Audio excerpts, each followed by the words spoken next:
Hello everyone, कैसे हैं आप सभी। Welcome back to my YouTube channel Usha Sangwan English वाली।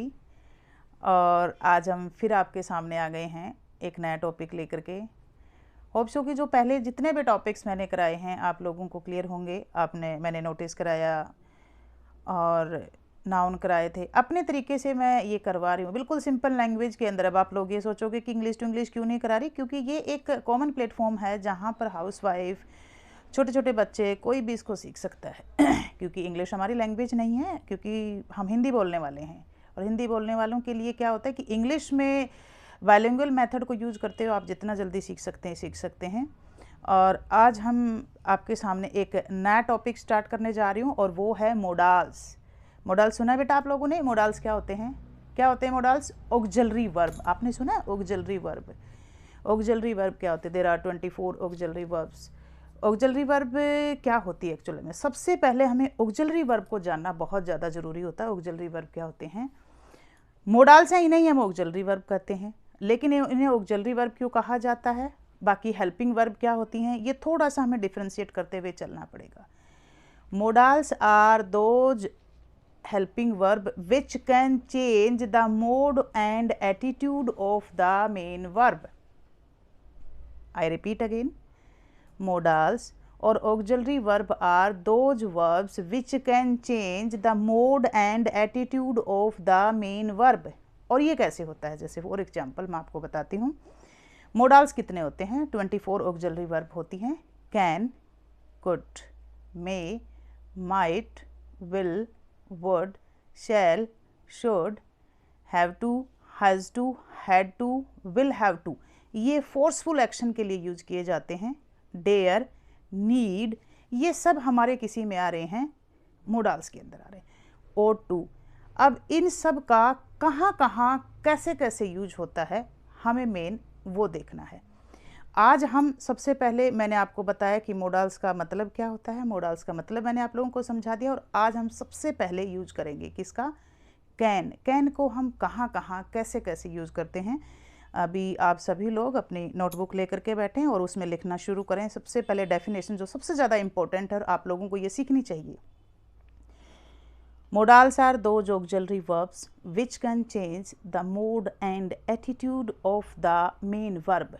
फॉर एग्जाम्पल मैं आपको बोलूँगी, जैसे I am speaking in English, right?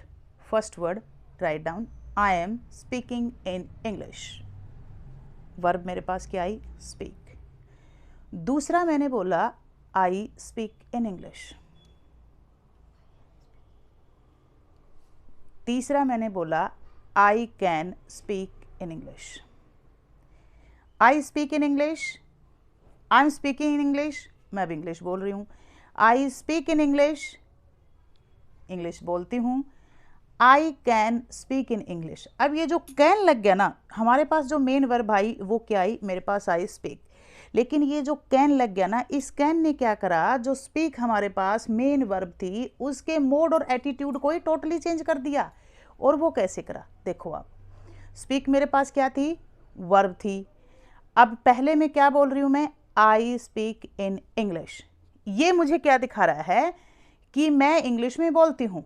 It means आपको मेरे ऊपर 1% भी डाउट नहीं होना चाहिए कि मैं इंग्लिश में बोलती हूँ, इंग्लिश में बोल सकती हूँ या नहीं बोलती, ठीक है। लेकिन दूसरी तरफ मैंने क्या बोला यहाँ पर? I can speak in English. इसने जो स्पीक वर्ड था उसके मोड और एटीट्यूड को चेंज किया। और वो कैसे किया? इट मीन्स कि ये जो पर्सन है इसको पहले इंग्लिश नहीं आती थी, इसने अपनी मेहनत करी, मेहनत करने के बाद में अपने स्किल को इम्प्रूव करा। Now the person is able to speak in English. अब आपको समझ में आया कि मोड और एटीट्यूड को किस तरह से ये चेंज करता है? आपको समझ आया ना? क्लियर? नहीं क्लियर आए आप कमेंट में मेरे को डाल देना, कोई दिक्कत नहीं है, मैं इसको एक्सप्लेन करूँगी। अब हमें सबसे पहले जो देखना है, जो मेन इंपॉर्टेंट चीज़ हमारे पास है, वो ये देखना है कि हमें यूज ऑफ कैन कैसे करना है। आज हम क्या करेंगे स्टूडेंट्स? यूज ऑफ कैन करेंगे। अब आप लिखना शुरू करें। सबसे पहले टू टेक परमिशन, पहला हम लिखेंगे use of can is to take permission. अब परमिशन भी किस में लेनी है? In informal way. हम फॉर्मल में भी ले सकते हैं, मैं ये नहीं कह रही, लेकिन फॉर्मल में हमारे पास अदर ऑप्शंस होते हैं लाइक मे, ठीक है। तो अब हम क्या बोलेंगे, use of can. Can I use your phone, can I use your pen, can I take your diary. Means जितना भी ये है यहाँ पर ये पर्सन क्या कर रहा है, ये हमसे परमिशन ले रहा है। तो कैन का यूज कहाँ हुआ, टू टेक परमिशन। दूसरा क्या हुआ, to give permission. Use of can is to take permission और to give permission. You can use my phone, means यहाँ पर स्पीकर ने क्या करा, इमीडिएटली उसे परमिशन दे दी कि आप मेरे फ़ोन को यूज कर सकते हो। राइट बेटा, यहाँ पर you can take my diary, you can use my car. यहाँ पर अब यहाँ पर आपको मैं होमवर्क दे रही हूँ छोटा सा, आपको इसके अंदर टू टेक परमिशन और to give permission, to take permission at least make 10 sentences और to give permission at least again make 10 sentences. आपको यहाँ पर अपने सेंटेंसेस बनाने हैं। कितने सेंटेंस आप यहाँ पर बना सकते हैं, right. To take permission, to give permission. दूसरा, to show your capability, to show your capability कि आप कितने कैपेबल हैं। आपको अपना कैलिबर दिखाने के लिए क्या करना है, अपने कैपेबिलिटी को दिखाने के लिए किसका यूज कर सकते हैं आप, use of can. For example, I can solve these questions. I can solve these questions.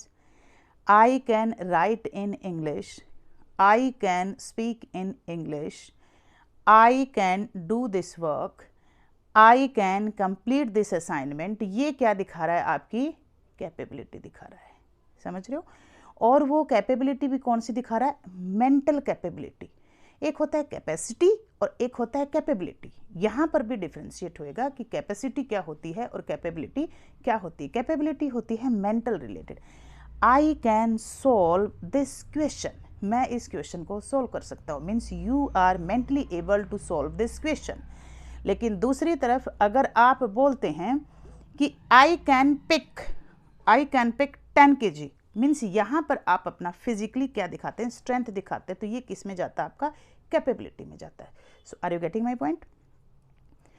Capability आपने दिखा दी। Point number 1 to give permission, point number 2 to take permission, point number 3 to show your capability, point number 4 to show your capacity. I can run 5 kilometre in a day, I can run 5 kilometre in a day, मैं एक दिन में 10 kilometre दौड़ सकता हूँ। Means ये क्या दिखा रहा है, आपकी फिजिकल स्ट्रेंथ कि I am physically fit and I can do this work, right. दूसरा दिखा रहा है I can drive a car, I can break this box, I can any example जिसके अंदर क्या दिखा सकें, आप अपने फिजिकल स्ट्रेंथ दिखा सकें। I can complete my house hold work with in 1 hour। यहाँ पर भी ये चीज़ क्या दिखा रही है, आपकी फिजिकल कैपेसिटी को शो कर रही है। एक दिखा रहा है to use power in present, to use power in present, किसी की पावर को शो करना। और पावर भी किस तरह की कि एडमिनिस्ट्रेशन के अंदर लाइक किस तरह की पावर है। For example, the principal of any school, the principal of any school can suspend a child if child मिसबिहेव्स।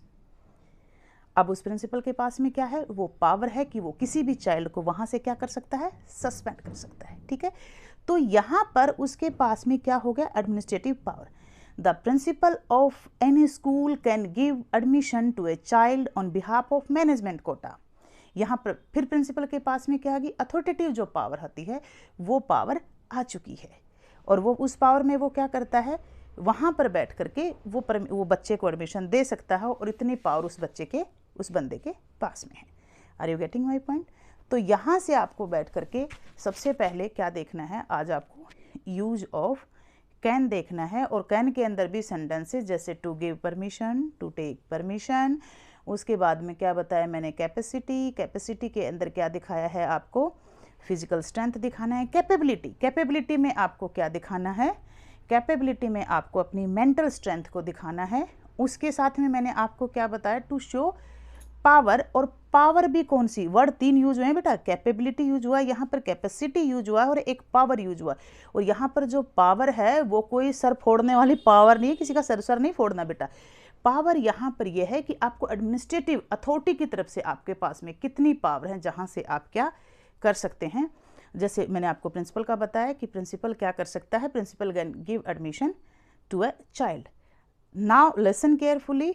कल जब मैं यूज ऑफ कुड कराऊं तो उससे पहले आप कमेंट में कैन का यूज़ किस किस ने किया, कैसे किया, किस तरह से कर सकते हैं, इन सब के लिए आप थोड़ा सा मैं यहाँ होमवर्क दूंगी और यहीं पर आज का जो टॉपिक है मैं उसको वाइंड अप करूंगी। Have a nice day.